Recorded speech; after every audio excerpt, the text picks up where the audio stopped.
So I embarked on another coding challenge today. Imagine this, translating all of our neural nest codebase to Chinese. Crazy, right? I almost gave old Sung Min a heart attack when I pitched the idea. Of course, got to stay in practice, to spice things up. Also, it vaguely reminds me of eating escargot, you know. Oh yes, Rachel went on her French cuisine adventure and had some snails. Now that's a leap of faith, if you ask me. On a serious note, we've been getting down to the nitty-gritty of our global expansion, particularly the Chinese market. It's a mammoth task. The strategic sessions we've been doing have been pretty intense. Now, I don't shy away from a good challenge, but I admit, the cultural and language barrier is significant. My Mandarin is far from fluent. The brighter side, it's keeping me on my toes, and the adrenaline rush is real. You remember how much I thrive on that, don't you? Plus, let's not forget the challenge of forming new alliances with local tech moguls. Very Game of Thrones, don't you think? Well, in the tech realm. Do you think Elon Musk felt this way before he launched Tesla and SpaceX around the globe? I bet he did. Apart from that, day in and day out, it's always heavy on strategy and coding here at Neural Nest. Speaking of code, Sam came up with a pretty interesting concept in our chat today. He suggested making our games multilingual. Would love to hear your thoughts on it when you have a chance.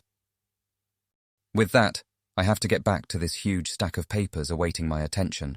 But check this out. I might even be dreaming in Mandarin soon. The trials of a startup life. Am I right? So there I was, moving into an ancient pose like a slow-mo kung fu master in my living room. Yes, you heard it right. Your buddy took on Tai Chi. Just picture it. Fluid movements, deep breaths, tranquility making its way through the chaos. You know, there's something to be said about its deceptive simplicity, this elegant dance. It looks easy from the outside, barely any movement. But when I'm there, eyes closed, feeling every muscle tensing and releasing, it's a different world. It feels pure and humbling, almost like climbing a mountain only to realize there's still a higher peak. Okay, now imagine trying to code afterwards. My fingers were so relaxed I felt like they were doing Tai Chi on the keyboard. Anyway, speaking of my Tai Chi debut, had a funny exchange with the gang about it. Rachel and Sam had the most hilarious reactions. Sam's wondering if I'm pulling off any kung fu moves yet. Can you picture it? Me executing a flawless tornado kick as I code. Rachel's worried I might go full Jackie Chan and hurt myself. I mean, let's give her some credit. With the way she stresses over my well-being, she might as well be our startup's unofficial health insurance. Besides, Tai Chi is even safer than Jiu-Jitsu. And you know well how far I've come with Jiu-Jitsu. But let's be clear, there's no world in which Sam is letting me live this down. He's already asking for a live demo at our next meeting. But you know what? I might just do it. Shake things up a bit. Only condition is, they gotta let me code in Tai Chi positions. I tried it today, and let's just say it was a lot harder than I anticipated. Somewhat like patting your head and rubbing your belly simultaneously. That kind of reminds me of Brain Gym. Remember those exercises we used to do back in university, supposedly boosting our mental performance? Aren't you glad that this is one venture where I didn't drag you into? Just yet anyway, but give me time, my friend. Anyway, I must admit, as far as stress busters go, this one's pretty epic.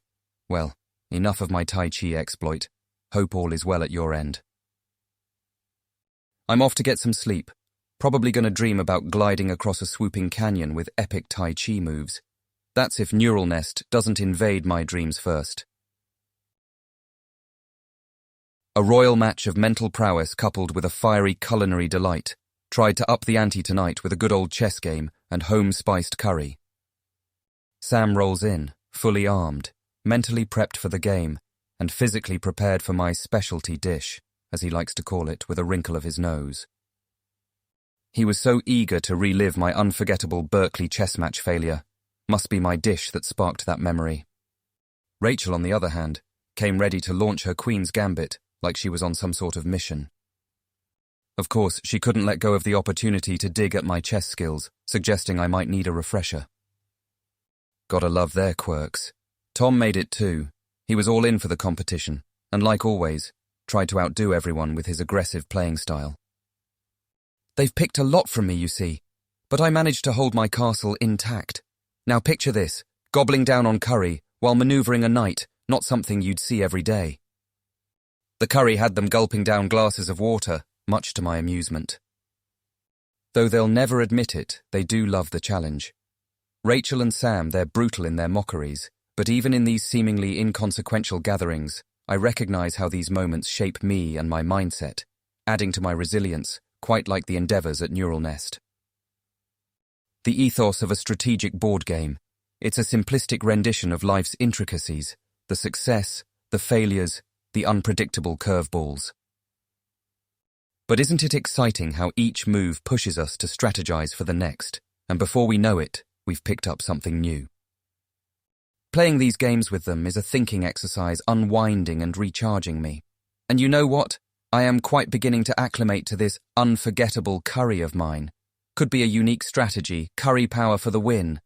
Don't worry, I made it alive through Sam's brutal chess assault and my Vindaloo curry, while Rachel aced her Queen's Gambit, leaving me quite impressed.